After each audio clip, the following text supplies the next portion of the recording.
UKLO 1 year masters. No IELTS required up to 5 years visa. High visa success rate. మీరు చక్కగా మాట్లాడినప్పుడు చూడడానికి చక్కగా చాలా గొప్ప ఫిలాసఫర్లా, ఒక తత్వవేత్తలా మాట్లాడే ప్రతి మాట ఆచితూచి చాలా బ్యాలెన్స్డ్గా మాట్లాడే ఒక మంచి క్యారెక్టర్ ఉంది బేసిక్గా. కానీ ప్రొఫెషనల్గా వచ్చేసరికి మీరు టైగర్స్తో లయన్స్తో మీ రేస్ ఉంటుంది. టైగర్స్ లయన్స్ అంటే హీరోలు, వాళ్ళ పాటలు వాళ్ళ సినిమాలకి పాటలు రాసి సంగీత దర్శకులను ఒప్పించడం, డైరెక్టర్స్ని ఒప్పించడం, తర్వాత వాళ్ళ అభిమానులను ఒప్పించడం అన్నవి మామూలు హిమాలయన్ టాస్క్స్ అవన్నీ కూడా. వాటిని మీరు వాటిని సాధన చేసేటప్పుడు నిజంగా మీకు ఎటువంటి అగ్ని పరీక్షలు? నేను అదే అంట ఇప్పుడు క్యాచీగా ఉండాలి నాగేంద్ర కుమార్ గారు నాకు చెప్పాలా? నాకే తెలుసుగా. అవును, అయిపోయింది విషయం. అది మీరు చెప్తే నాకు ఇంకా ఇబ్బందిగా ఉంటుంది. నాకు నేనే అనేసుకుని రాసేసుకుంటే నేను పెట్టుకున్న ఆంక్ష, నేను పెట్టుకున్న లిమిటేషను, నేను పెట్టుకున్న ఛాలెంజ్ ఇది ఇంకా అందంగా దాన్ని నిర్వహిస్తా. సో అన్నప్పుడు ఎదుటి మనుషులు నాకు ఉంటారు, కానీ వాళ్ళు ఎదుటి మనుషులు కాదు, నేనే వాళ్ళు. వాళ్ళ చెప్పులు నేను కాడిపో. సపోజ్ నేను రాజుకు తీసుకెళ్ళాను, బాగోలేదు అన్నారు, ఓకేనా? నేను రాజుకెళ్తే ఆయన బాగోలేదు అన్నాడు అనుకుంటే అది ఇబ్బంది, నాకు కష్టం. అనుకోకూడదు కదా ప్రొఫెషన్లో. అదే చెప్తా, ప్రొఫెషన్ అనుకోకూడదు కదా, కానీ అనిపిస్తుంది మనిషి అన్నవాడికి. నేనేమంటాను, అవును కదా వాళ్ళే నేనైపోయాను అనుకోండి, అవును ఆ పరిస్థితులు నేనుంటే ఏం ఆలోచిస్తా అని చెప్పు. అందుకే వాళ్ళు అలా అన్నారేమో అనుకుంటే సమం అయిపోతుంది, అప్పుడు ఇంకా ఈజీగా అయిపోతుంది కదా. ఇక్కడ తేలిక పడతామని కూడా అనుకోవటం కాదు, సహజంగా మనం ఉండవలసిన పద్ధతే అదే. When you are taken on board, you have become a part of the team.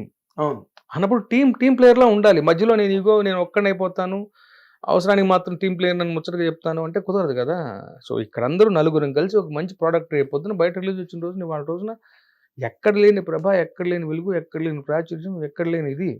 మరి దాని అన్నింటి కావాలంటే అర్హత సంపాదించాలిగా ఫస్ట్. నువ్వు అంత లాంటి ఆదరణ నువ్వు పొందాలంటే ఫస్ట్ నువ్వు అర్హత సంపాదించాలిగా. అది వచ్చిన రోజు నీకు గిల్ట్ నిజమే కదా.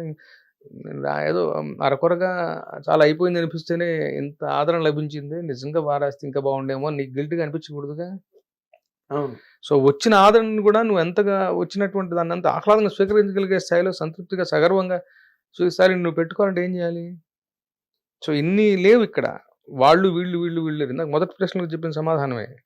100 మంది కన్స్ట్రెంట్స్ని పెట్టుకుని నువ్వు పనిచేసి కన్ఫ్యూజ్ అవుతావా? నీకే తెలుసు కదా.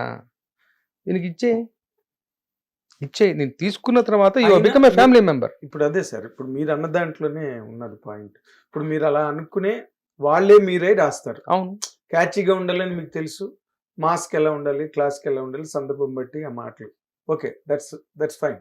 బట్ చాలా సినిమాలకి 2 వెర్షన్లు 3 వెర్షన్స్ రాయవలసి ఎందుకు అని అడిగింది. ఎందుకు కాదు అదే చెప్తాను. అంటే సందర్భానికి మీరు మ్యాచ్ చేసి రాయలేకపోవడం లేదు అసలు.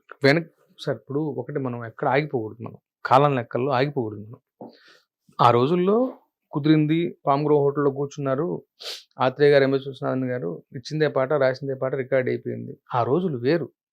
ఆ రోజుల్లో ఇంత తాకిడి లేదు, ఇన్ని సినిమాలు లేవు, ఇన్ని పాటలు లేవు, ఇన్ని ఛాలెంజెస్ లేవు. వాళ్ళకి ఛాలెంజెస్ తక్కువ నా ఊహ.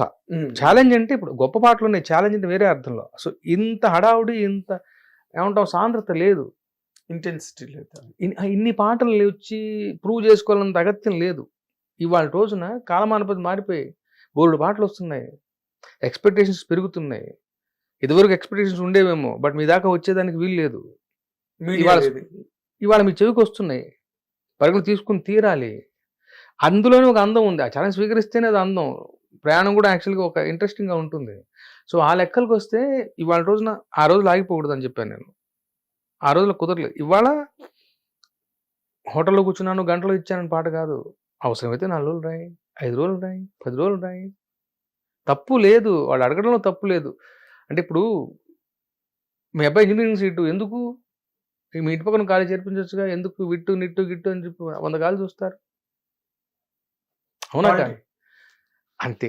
బాల్ మన కోర్టులో ఉన్నంత వరకు పరిస్థితులు గుర్తెరిగి తర్వాత బుల్లెట్ దిగటమే ప్రధానం. దానికోసం ఎంత అవసరం చేయాలి పోషణ. ఇప్పటికి అందరికీ కూడా వాళ్ళు 4 5 అడుగుతారు, వేడుక కాదు వాళ్ళకు కూడా. మన మీద అపనమ్మకం అంతకన్నా కాదు. అపనమ్మకం అయితే మన అక్కడ దగ్గరికి రానివ్వరుగా, దగ్గరికి మళ్ళీ కూడా పెట్టుకోరు కదా. అవును. పెట్టుకున్న తర్వాత పాలిచ్చే గదినే పెతుకుతారు. గురువారు ఇంకేం రాస్తారేమోలే అనుకుంటాను, తప్పే ఉంది. ఉమ్. మన మీరు బాగా పాలిస్తారని నమ్మకం. లేదు, ఇప్పుడు నా మీద నాకు అంత గొప్ప నమ్మకం ఏమిటి? ఏమో నేను కూడా మానవ మాత్రుడే కదా. మొదట రాసిన 2 బాగాలేమో, ఉమ్. పోనీ వాళ్ళకి నచ్చలేదేమో, వాళ్ళు ఎడాలో తీస్తుంటే నేను వానపాట రాశానేమో. అంత కాదు కదా, ఓకే, మీరు ఉదాహరణ ప్రాయంగా చెప్పారు. ఉదాహరణ ప్రాయంగా దాన్ని అడ్రస్ తప్పే ఉంది, అసలు దాన్ని అనుకునేదే ఉంది. ఈ క్రమంలో మీరు చక్కగా దాన్ని ప్లీడెడ్ వెల్, బాగా ప్లీడ్ చేశారు దాన్ని ప్రొఫెషనల్ గా. బట్ దీంట్లో మీరు ఎక్కువగా చాలా అద్భుతమైన పాటలు రాశారు. మీరు ఎక్కువ ఛాలెంజ్ ఫేస్ చేసిన పాట ఏంటి సార్ ఒప్పించడానికి? ఒక నేను నిజంగా గుర్తుపెట్టుకోను అలాంటివి. సందర్భం గుర్తుంటుంది కదా, పాట గుర్తు ఉండకపోవచ్చు, మిమ్మల్ని 4 సార్లు రాయమనొచ్చు, ఏంటి ఇలా రాశారు శాస్త్రి గారు అని చెప్పి చికాకు నిజంగా చెప్తున్నాను, దైవ సాక్షిగా. లేకపోతే తీసుకెళ్ళగానే బా శాస్త్రి గారు ఎంత ప్రసాదం అండి అని అనొచ్చు. అలా నేను నిజంగా చెప్పలేను, ఎందుకంటే వాళ్ళు పెట్టకపోయినా నాకు నేను పెట్టుకుంటాను అనుకుంటా చిక్కులు. ప్రతిదాన్ని పీకి పాకాన పెట్టదు నేను ఇవ్వను పాట, నిజంగా చెప్తున్నా. సో అట్లాంటి విషయాలు, పైగా అవి దాన్ని వేరేలా గుర్తుపెట్టుకునే ఛాన్స్ లేదు. దాని కష్టాన్ని కష్టంగా భావిస్తే కదా గుర్తుపెట్టుకోవడం. కష్టం గురించి నేను అడగల. ఇప్పుడు దీనికి ఒక ప్రాయోపవేశం కావాలి పాట రాయడానికి. 100% ఆ సందర్భంలోకి, ఆ హీరోలోకి, ఆ హీరో ఇమేజ్లోకి, డైరెక్టర్ తాలూకా కన్సెప్షన్లోకి, అన్నిట్లోకి వెళ్ళాలి రచయిత, ముఖ్యంగా గీత రచయిత. అప్పుడు 100% ఆ ఫీల్ అయినా గుర్తుంటుంది కనీసం. బా ఈ ఎంత కెమిస్ట్రీ వర్కౌట్ అయింది. నిజమే, కష్టపడకపోవచ్చు. నాకు నిజంగా గుర్తు లేవు, ఎక్కువ గుర్తు లేవు. నిజం చెప్తాను. ఎక్కువ వద్దండి, ఒక్క పాట చెప్పండి. మీరు 10 పాటలు అడిగామా మేము? ఏంటి ఎక్కువ వెర్షన్స్? ఏది సందర్భం, కొన్ని సందర్భాలు ఉంటాయి. నిన్న నాకు గుర్తు లేదు, కానీ నిన్న జస్ట్ దేవర పాట ఒకటి రాశాను. దాదాపుగా 12 పల్లవులు రాశాను, ఒక 7-8 చిన్నాలు రాశాను. వాటిలోంచి శివగారు నేను కూర్చొని మాట్లాడుతూ అది బాగుంది ఇది బాగుంది అనుకుంటూ చేసుకున్న వ్యవహారం. సో నాకేంటంటే ఒక పిచ్చి ఉంది. సరే మీ ప్రశ్నకు కరెక్ట్ సమాధానం చెప్పట్లా, కానీ నాకు నిజంగా సమాధానం లేదు. నాకు అలవాటు ఏంటంటే ఒక్కసారి చూను వంట పట్టింది అంటే ఇక పెన్ను ఆగదు. ఓకే, మీరు ఒక రూమ్లో బంధించి మధ్యాహ్నం రికార్డింగ్ అని చెప్పి అన్నా కానీ, నేను ఫస్ట్ కట్లో పల్లవి రాసేసినా కానీ చిరణానికి వెళ్ళను. నేను ఇంకో పల్లవి రాస్తా, నాదా చేదస్తాం, ఇంకా ఏదో వస్తుందని. ఇది యాక్చువల్లీ గొప్ప క్వాలిటీలు అని చెప్పట్లా, నేను అట్టప్పుడు చచ్చా అంతే. నాకు అది ఇంకోటి రాస్తా ఇంకేం వస్తుందో అని. సో ఆ రకంగా మధించిన తర్వాత ఏదో వస్తుంది, ఏదో సమకూరుతుంది. అంటే గుడ్డులో మళ్ళీ ఏంటంటే 1కి 10 రాసినా ఇది కన్ఫ్యూజన్కి దారితీది. ఎందుకంటే ఒక ఇరుసు చుట్టూ, ఒక ఘాట్లోనే తిరుగుతుంటాం, ఒక కాంటెక్స్ట్ చుట్టూ, ఒక సందర్భం చుట్టూ తిరుగుతున్నాం కాబట్టి అన్నీ అక్కడక్కడే ఉంటాయి. సో ఈ 1కి 4 రాయడంలో ఏంటంటే కొంతమంది ఏం నమ్ముతారంటే చెప్పంగానే అలా నేసెంట్గా వెంటనే ఫ్రెష్గా ఇస్తే డెలివరీ అవుతుంది అంటారు. నేనే నమ్ముతానంటే పెనం వేడెక్కితే బాగుంటుందని నమ్ముతాను. విషయం అదే.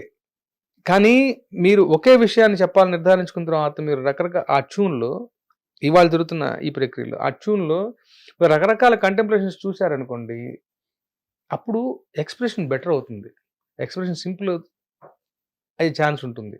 సో మీకు 4 ఆప్షన్స్ ఉన్నాయి. సో అనుకున్న విషయాన్నే ఇక్కడ ఎంత చమత్కారం కుదిరింది, ఇక్కడ మ్యాటర్ ఆఫ్ ఫ్యాక్ట్లా ఉందా, ఇక్కడ ఇదే ఉందా చూసుకోవడం అంతే. ఇప్పుడు యాతావాత 15-16 లైన్ల పాట అండి, అది కూడా ఒక చరణం పాటలకు వచ్చాయి.